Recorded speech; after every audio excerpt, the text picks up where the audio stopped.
Worst advice you've ever received in your life. The worst, not the best. I'm talking about the worst advice you've ever received in your life.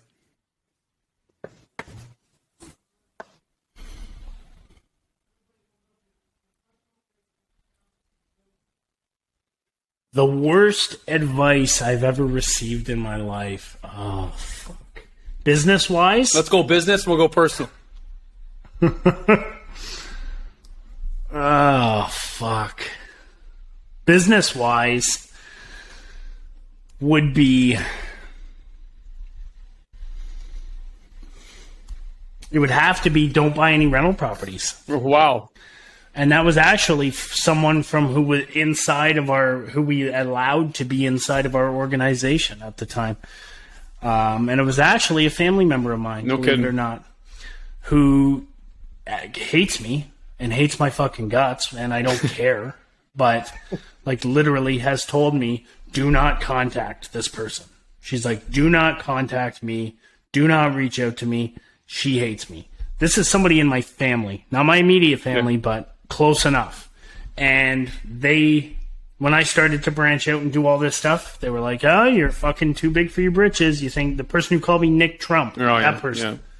So, number one, don't care. Number two, I bought the fucking rental property anyways.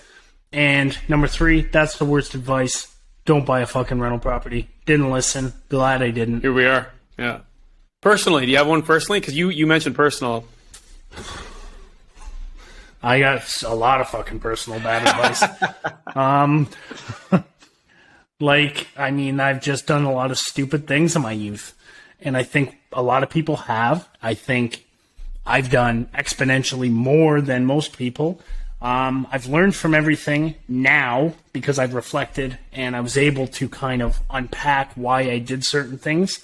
Not making any excuses for it. I'm owning it. But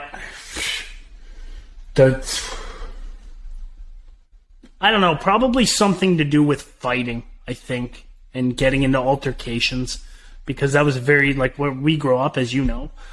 Fighting's really important, and being tough and strong, and so, being the toughest guy and the strongest guy, and not asking questions, and just being too cool for school, too cool for asking questions.